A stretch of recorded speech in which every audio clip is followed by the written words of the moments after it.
So today I wanted to show you how I whiten teeth in Capture One. If you have Capture One, you should be pretty familiar with the settings and everything, but I'm not going to go through and actually show you all the different settings. I can if you want to do that in another video, just let me know in the comments below. But today, here's how I whiten teeth in Capture One. Now, looking at this photo, when I go ahead and click in, her teeth are pretty white already, but we can make them a little bit better. And the way I do it, I feel actually is super quick. It doesn't add too much, I want to say, fakeness or chiclet teeth like you see in some tutorials. And you don't have to do a lot of curves and, dodging and burning like you would do in Photoshop. So let me show you how I would do this. So first I will get as close as I can to her teeth, and I'm using a Wacom tablet, so I just use the scroll wheel and scroll in as close as I can. And then I'm going to grab my brush. Then I'm going to go up here. I love the new layers settings in Capture One. It makes keeping your edits clean and a lot easier to navigate. But what I'm going to do here is I'm just going to hit plus for a new adjustment layer, and then I'm going to hit B for brush. And then I'm going to shrink this down with the bracket key, just like you would do normally. And then I'm going to change my brush settings. I like to use 80-80-80 for when I'm doing teeth whitening. I don't know why, I just stuck with that one day and that's just how I've done it. It ends up not going too harsh on the painting. So what I'm going to do now is I'm going to hit the M key to show the mask, and I'm going to start brushing in that outline of her teeth. And you don't really have to be super careful here. You can be as careful as you want.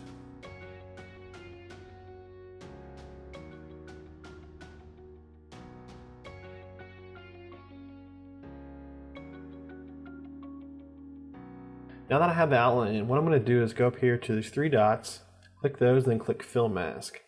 Super quick, super easy. Then you have your whole mask filled in.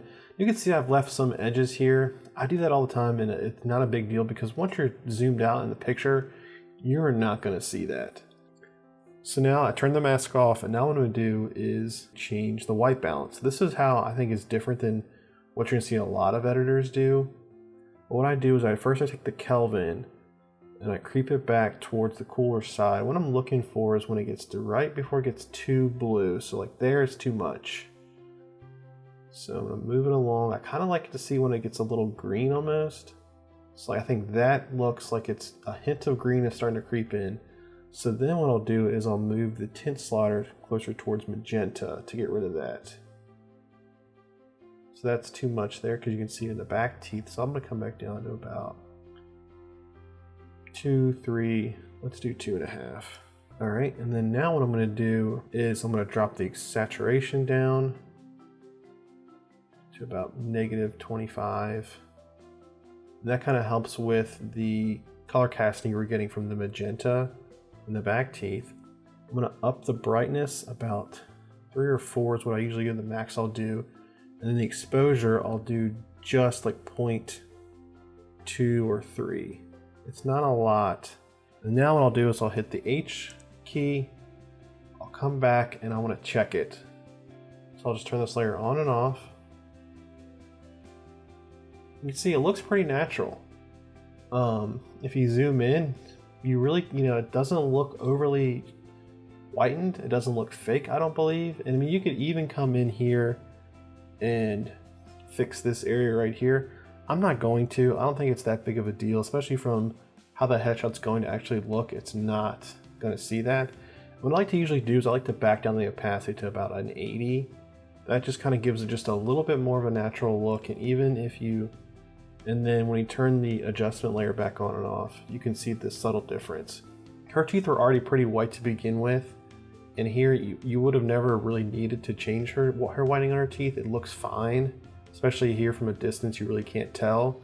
But when you turn that whitening on, I think it adds a little bit to the image. That's it, guys. It's super easy. Definitely going to be doing some more videos when it comes to Capture One and how I use Capture One with Photoshop.